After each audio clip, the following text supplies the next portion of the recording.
भगवान राम गुरुकुल गए हैं। गुरुकुल में जाकर के भगवान राम सारी शिक्षाएं प्राप्त करके वापस अयोध्या आए। भगवान अपने भाइयों के संग में भोजन करते हैं, छोटे छोटे भाइयों के संग में उन्हें वेद पुराण की कथाएं सुनाते हैं, माता पिता को प्रणाम करते हैं। इस चरित्र को देख करके पूरी अयोध्या प्रसन्न है, सारी अयोध्यावासी प्रसन्न है। अब ये कथा पहुंची आपके बक्सर में। बक्सर गए कभी? बक्सर नाम तो सुना होगा आपने, बक्सर जिला। बक्सर में कौन रहता है? विश्वामित्र महामुनि ज्ञानी विश्वामित्र जी रहते हैं। जब भी यज्ञ करने जाएं, कोई अनुष्ठान करने जाएं, तो दक्षिण दिशा से मारीच सुबाहु आकर के यज्ञ को विध्वंस कर दे। विश्वामित्र जी ने सोचा कि भगवान का अवतार इस धरा पर हो गया है, क्यों न चल के मैं भगवान को ही मांग लूं और अपने यज्ञ की रक्षा कर पाऊं। विश्वामित्र जी चले हैं। कहां आए? श्रीधाम अयोध्या जी में आए। महाराज दशरथ ने जब देखा विश्वामित्र जी को, बहुत ही आदर सेवा सत्कार किया, परम पुनीत आसन बिछाया, पद प्रक्षालन पांव पूजन किया। तत्पश्चात राम जी, लक्ष्मण जी, भरत, शत्रुघ्न चारों भैयों को बुला करके विश्वामित्र जी को प्रणाम कराया। राम लक्ष्मण प्रणाम करके एक तरफ खड़े हुए, भरत शत्रुघ्न भैया प्रणाम करके एक तरफ खड़े हुए, भोजन करने के लिए बैठे। विश्वामित्र जी जब भोजन करने बैठे तो महाराज दशरथ कहते हैं, ऋषिवर आपको दक्षिणा में जो जो चाहिए सब मांगिए। ब्राह्मण को जब भोजन कराएं तो दक्षिणा अवश्य दें। विश्वामित्र जी को क्या कहते दशरथ जी? आपको दक्षिणा में जो चाहिए, हाथी घोड़े सोने चांदी हीरे मोती राजपाट महल गाय, जो चाहिए सो मांगिए, मैं सब दूंगा।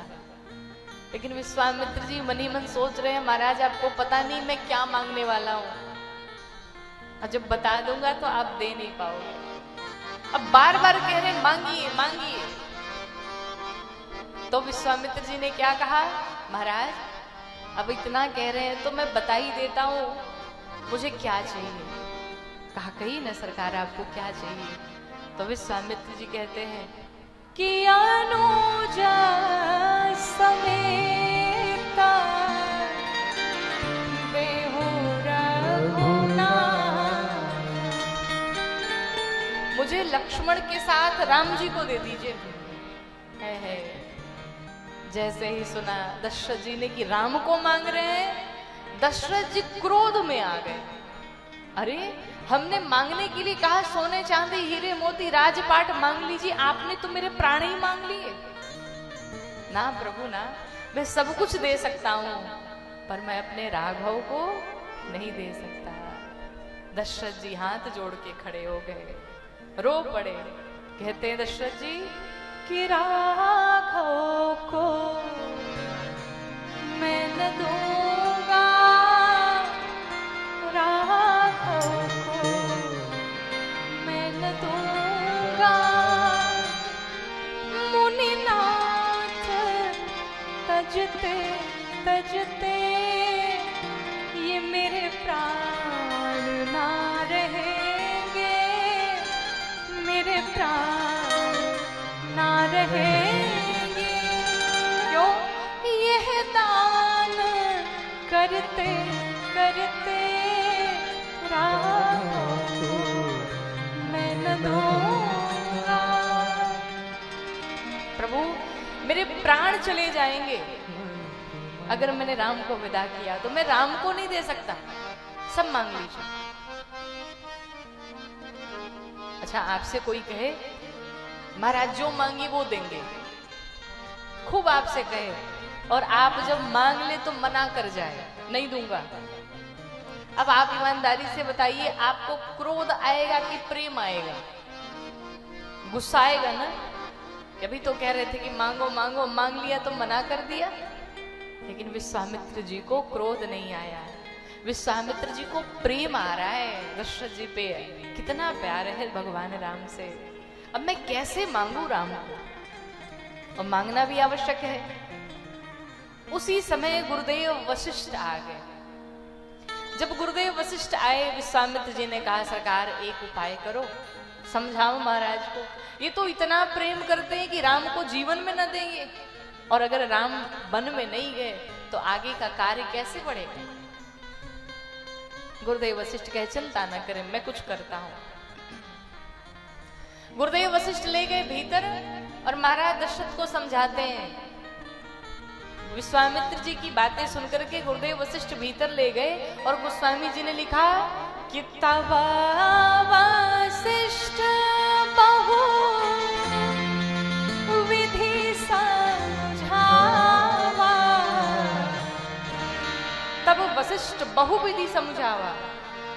अर्थात बहुविधि मतलब बहुत प्रकार से नहीं समझाया। बहुविधि का अर्थ है घर में बहू लाने वाली विधि समझाया। गुरुदेव वशिष्ठ ने बताया कि घर में बहू कैसे आएगी। महाराज दशरथ से कहा महाराज क्या आप चाहते हैं कि आपके घर में बहू आ जाए, और वो भी एक नहीं 4-4 बहुएं। दशरथ जी कहे प्रभु ये होगा कैसे। अब बहू का नाम सुन के महाराज दशरथ जी खुश हो गए, बहू आएगी हमारी, मैं ससुर बन जाऊंगा। गुरुदेव वशिष्ठ ने कहा क्या आप चाहते हैं आपके 4-4 पोते हो जाएं? अब तो खुशी का कहां ठिकाना, हमारा पोता होगा, मैं बाबा कहेगा, लगे नाचने दशरथ जी। ये होगा कैसे। विश्वामित्र गुरुदेव वशिष्ठ जी कहते महाराज ये तभी होगा, एक शर्त है, जब राम को किसी संत के साथ वन में भेजेंगे। और देखो संयोग बना है, विश्वामित्र जी आए हैं, मांग भी रहे हैं, दे दो, वरना फिर कुंवारे बैठे रह जाएंगे जीवन भर। दशरथ जी ने मन में विचार किया, भगवान ने जो वरदान मांगा था, मणि बिनु फणि जिमि जल बिनु मीना, मम जीवन तिम तुम अधीना। पहला बार वियोग हो तो सर्प से जिस प्रकार मणि छीन ली जाए मैं बेचैन रहूं, ठीक वही स्थिति। महाराज दशरथ बेचैन रहे राम जी के बिना, लेकिन फिर भी अपने मन को समझा करके विदा किया। बड़े आदर के साथ, अति आदर दो तनय बुलाए, बड़े आदर के साथ राम जी को बुलाया, लक्ष्मण जी को बुलाया। कहा आज के बाद से आपके माता पिता सब भगवान विश्वामित्र जी हैं, कोई भी कार्य करना होगा इन्हीं से पूछ के करना। आदर के साथ में भगवान राम को विदा किया है। भगवान राम लक्ष्मण जी चले हैं विश्वामित्र जी के संग में। चलते चलते ताटक वन आया, और ताटक वन में ताड़का नाम की एक राक्षसी रहती थी।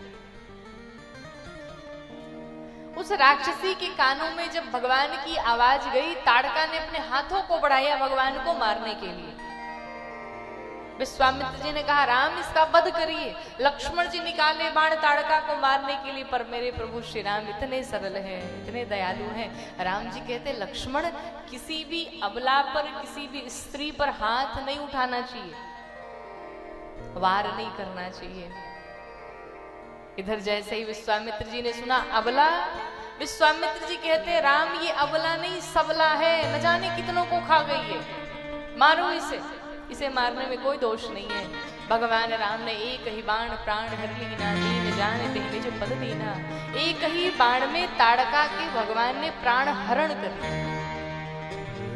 विश्वामित्र जी जान गए ये कोई साधारण नहीं है, यही भगवान है। यहाँ पर विश्वामित्र जी ने भगवान राम को शस्त्र की विद्या प्रदान की। 2 विद्याएं ऐसी प्रदान की जिनका नाम है बला और अति बला। ये ऐसी विद्याएं थी जिनको पाने के पश्चात भूख प्यास इत्यादि कुछ नहीं लगा। भगवान राम आश्रम में पहुंचे, संध्या हुई, प्यारू के पश्चात सभी शयन करने के लिए गए। शयन किया सभी ने। प्रातः काल जैसे हुआ उठे भगवान राम जी। लक्ष्मण जी गुरुदेव से कहते हैं गुरुदेव आप यज्ञ करना प्रारंभ किए, हम लोग पहरा दे रहे हैं। जैसे ही विश्वामित्र जी ने यज्ञ करना प्रारंभ किया, प्रतिदिन की भांति उस दिन भी मारीच और सुबाहु आए यज्ञ को विध्वंस करने के लिए। भगवान राम ने 2 बाण चलाए, एक बाण मारीच पर और एक बाण सुबाहु पर, लेकिन मारीच पर निष्फल बाण चलाया। क्यों?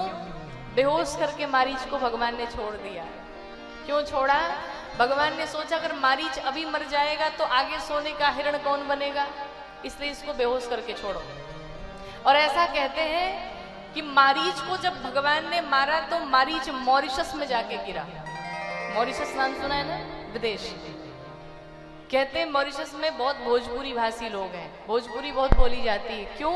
क्योंकि मारीच था बक्सर का और बक्सर में भोजपुरी बोली जाती है और मारीच पहुंच गया मॉरिशस, इसलिए मॉरिशस में भोजपुरी ज्यादा बोली जाती है। तो मारीच को भगवान ने निष्फल बाण चला के छोड़ दिया, सुबाहु को मृत्यु दंड दिया। भगवान यज्ञ की रक्षा किए, यज्ञ संपूर्ण हुआ, चारों तरफ जय जयकार हुई। बोलो राम लला सरकार की।